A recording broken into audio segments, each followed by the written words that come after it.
はい、こんにちは。石川正義です。今回はですね、もう暑い最中ですんで、もう涼しくね、お召し上がりいただけるようなシャーベットを作っていきたいと思うんですけども、もうね、そこら辺のスーパーで売っているような、こういうフレッシュのパイナップルを使ってお気軽に作れるようにしていきたいと思います。では材料から見ていきましょう。では材料ですね。まずはパイナップルですね。今回は大きすぎもしないし小さすぎもしない中玉サイズのパイナップルを使っていきます。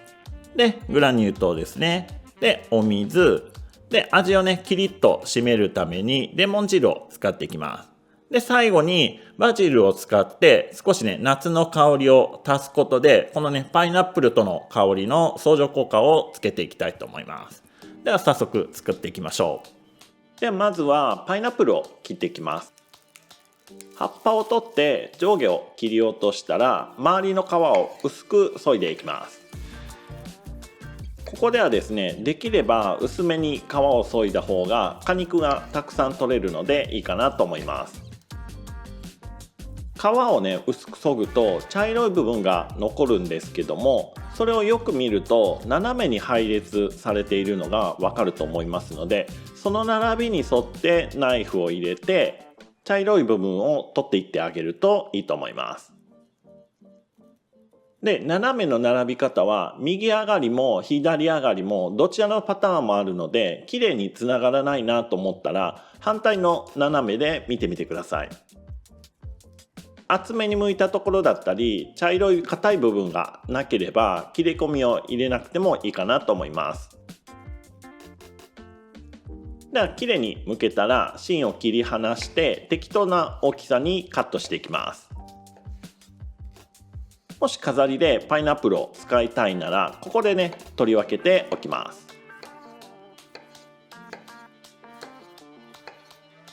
カットできたパイナップルをミキサーに入れてジュースにしていきます。ジューサーミキサーは固形のものだけだとミキサーが回りにくいので、分量のお水を少し加えて回していきます。だいたい1分から2分回せば綺麗なジュース状になるかなと思います。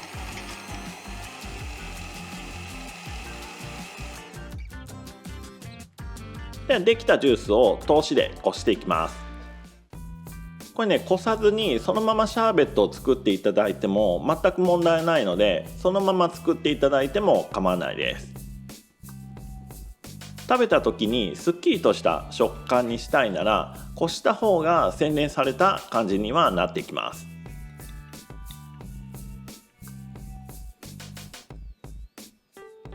こうやってこしていくと最後はこれだけの繊維が残るので、これがね、シャーベットの中にあるのとないのとでは食感の差はね、かなり出てくるかなと思います。ではこせたところにお水とお砂糖を加えて混ぜていきます。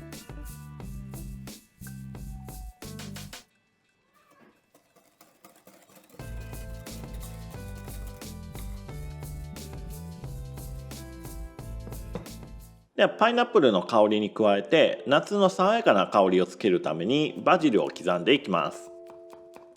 この刻む大きさはお好みで変えていただいて全く構わないんですけども、せっかくね、パイナップルの繊維をこして口当たりを良くしたので、こちらも食感の存在感がなくなるくらいまで刻んでいきます。今回はバジルの葉っぱを使ったんですけども、他に例えばシソの葉を使ったりライムの皮なんかをすりおろして使っても美味しいかなと思います。今回はこれくらいのほぼペースト状くらいの状態まで刻んでいきました。では最後にレモン果汁と刻んだバジルの葉を加えて混ぜたら原液の完成ですね。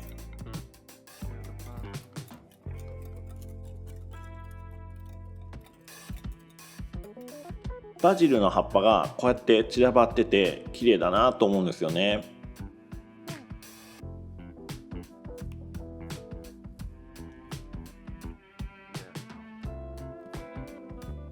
できた原液をバットなどに深さ1センチくらいに流して冷凍庫で冷やしていきます。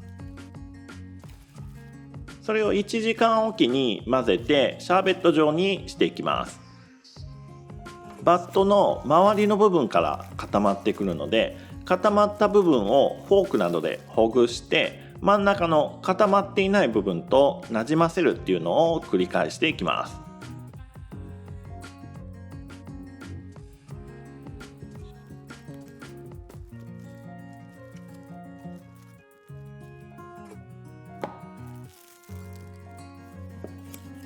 だいたい3回から4回混ぜればこんな感じにシャーベット状っぽくなってくると思いますので、これをねグラスなどに盛っていただければと思います。では残しておいたパイナップルとバジルの葉っぱも飾って完成ですね。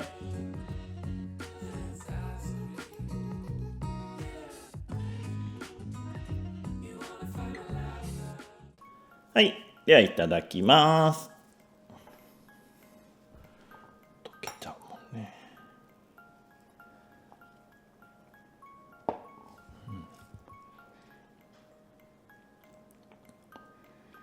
うん。いや、うまい。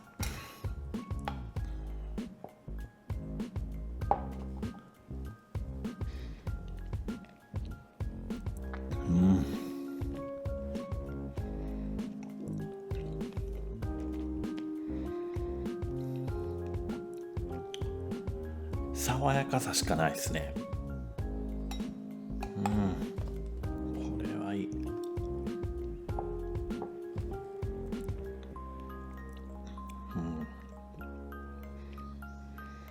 このパイナップルのね甘い香りとこのバジルのねこの爽やかな青い香り、これがね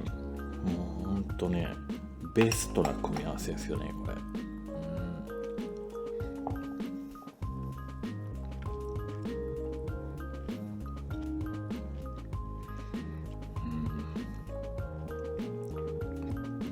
これ甘すぎることもないのでね本当にね量を食べちゃうやつですね。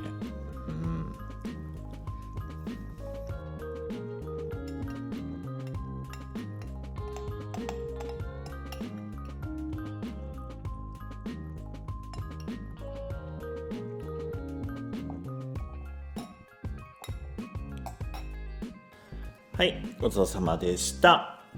もうね、爽やかさしかここに入ってないって感じですね。もう爽やかの一言に尽きる。例えばね、油ぎっしゅな肉料理なんかを食べた後に、これをね、召し上がっていただくと、パイナップルはね、タンパク質分解酵素っていうのが入ってますんで、消化も助けてくれますし、後口がね、本当に爽やかになりますんで、ぜひ作ってみてください。ではまた次の動画でお会いしましょう。石川正義でした。バイバーイ。